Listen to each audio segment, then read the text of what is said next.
दोस्तों, डेविड बाख की मशहूर किताब द लाटे फैक्टर की इस एक्सप्लेनर में आपका बहुत बहुत स्वागत है। आप जानते हैं, ये कोई आम कहानी नहीं है, बल्कि फाइनेंशियल फ्रीडम यानी वित्तीय स्वतंत्रता पाने का एक बेहद प्रैक्टिकल रोड मैप है। आज हम देखेंगे कि कैसे हमारे रोजमर्रा के छोटे छोटे बदलाव, हमारी कुछ छोटी सी आदतें हमारे पूरे वित्तीय भविष्य को सच में पूरी तरह से बदल सकती हैं। इस पूरे सफर को हम 4 मेन हिस्सों में समझेंगे। पहला, समस्या और हमारा माइंडसेट। दूसरा, धन के 3 रहस्य। तीसरा, व्यावहारिक विकल्प और बाधाएं। और चौथा, कार्य योजना और बदलाव। तो चलिए, बिना किसी देरी के हम अपने पहले भाग से शुरू करते हैं। 1, समस्या और माइंडसेट।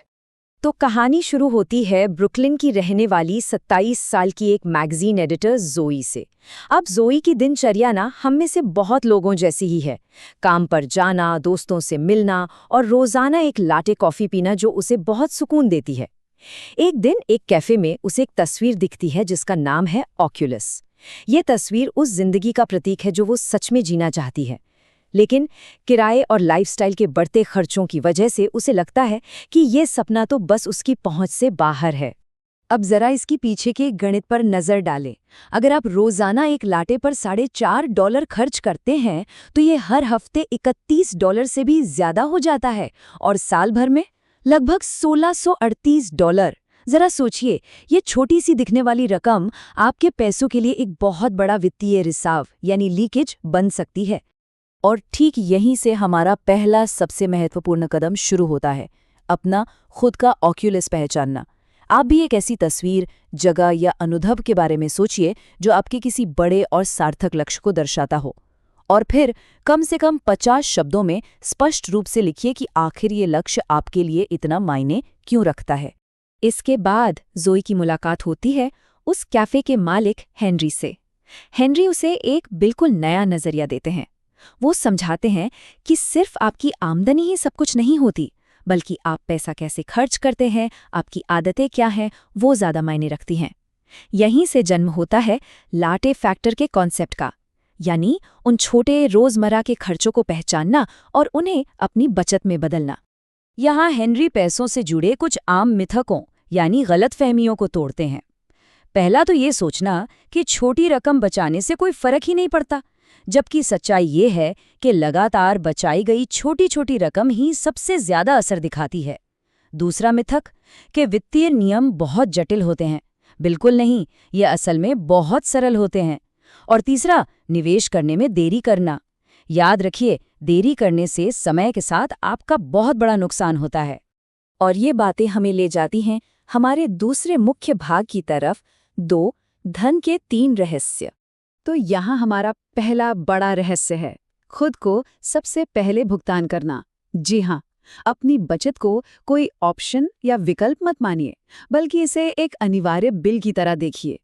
थोड़ी थोड़ी बचत जब लगातार की जाती है ना, तो वो आगे चलकर एक विशाल रूप ले लेती है। चलिए इसे एक उदाहरण से समझते हैं।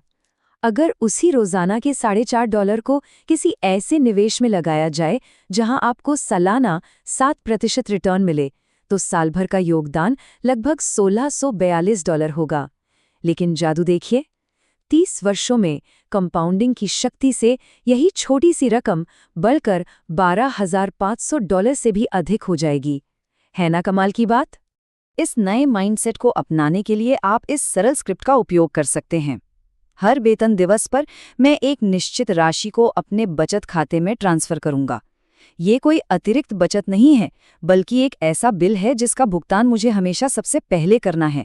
इसे अपना मंत्र बना लीजिए। हमारा दूसरा रहस्य है आदतों को स्वचालित यानी ऑटोमेट करना। ज़ोई ये सीखती है कि अगर बचत को ऑटोमेटिक कर दिया जाए तो आपको हर रोज अपनी इच्छा शक्ति पर निर्भर रहने की जरूरत ही नहीं पड़ेगी। अपने बैंक खातों में ऑटोमेटिक ट्रांसफर सेट कर दीजिए। इससे रोज रोज निर्णय लेने का झंझट ही हमेशा के लिए खत्म हो जाएगा। इसे लागू करने के 3 बहुत ही सरल चरण हैं। पहला, स्वचालित ट्रांसफर के लिए एक सही बैंक या योजना चुनें। दूसरा, शुरुआत करने के लिए एक छोटी सी राशि तय करें।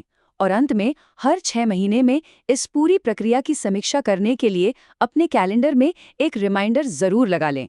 तीसरा रहस्य सीधे तौर पर समय के बारे में है। यहाँ गणित एकदम स्पष्ट है दोस्तों। जो व्यक्ति 25 वर्ष की आयु में निवेश शुरू करता है, वो 35 वर्ष की आयु में शुरू करने वाले व्यक्ति की तुलना में हमेशा बहुत आगे रहता है। अगर आप देर से शुरुआत करते हैं, तो समान परिणाम तक पहुंचने के लिए आपको हर साल बहुत अधिक पैसा निवेश करना पड़ेगा। चलिए अब हम आते हैं अपने तीसरे भाग पर, 3 व्यवहारिक विकल्प और बाधाएं। देखिए, बचत करने का मतलब ये बिल्कुल नहीं है कि आप अपने जीवन का आनंद लेना ही कम कर दें। इसे एक मूल्य लेखा परीक्षा या वैल्यू ऑडिट के रूप में देखा जाना चाहिए, यानी आप उन खर्चों को प्राथमिकता दें जो आपको वास्तव में खुशी देते हैं। दिखावे या सिर्फ आदतन किए जाने वाले खर्चों के बजाय अनुभवों पर खर्च करना आपको कहीं अधिक मनोवैज्ञानिक संतुष्टि देता है। इसके लिए एक सरल 30 दिवसीय योजना अपनाई जा सकती है। अपने कोई भी 2 कम अहमियत वाले रोजमर्रा के खर्चों को चुनें और उनकी राशि को 1 महीने के लिए सीधे अपनी स्वचालित बचत में डाल दें। आप अक्सर ये पाएंगे कि उन छोटे खर्चों के ना होने की कमी आपको महसूस भी नहीं होती, जबकि आपकी बचत लगातार बढ़ती रहती है। अब जाहिर है, इस रास्ते में कुछ बाधाएं भी आती हैं, जैसे कि कोई उच्च ब्याज दर वाला कर्ज या फिर निवेश करने का डर। हेनरी यहाँ सलाह देते हैं कि कर्ज चुकाते समय भी आपको थोड़ी बहुत स्वचालित बचत जरूर जारी रखनी चाहिए। और हाँ, रातों रात अमीर बनने की स्कीमों से बचिए। कम लागत वाले सरल फंडों से शुरुआत करना ही हमेशा सबसे सुरक्षित होता है। कई बार सामाजिक दबाव या सोशल प्रेशर भी आता है। इससे निपटने के लिए एक विनम्र लेकिन दृढ़ रवैया अपनाएं। बस ये कहना काफी होता है, मैं अभी एक महत्वपूर्ण वित्तीय लक्ष्य पर ध्यान केंद्रित कर रहा हूं, इसलिए मैं ये खरीदारी नहीं कर पाऊंगा। इसके बजाय चलिए कुछ और करते हैं। है ना एकदम असरदार। और अब हम पहुंच गए हैं अपने अंतिम भाग पर, 4 कार्य योजना और बदलाव। इन सभी रहस्यों को अपनी जिंदगी में अपनाने के बाद ज़ोई के जीवन में एक वास्तविक जबरदस्त बदलाव आता है।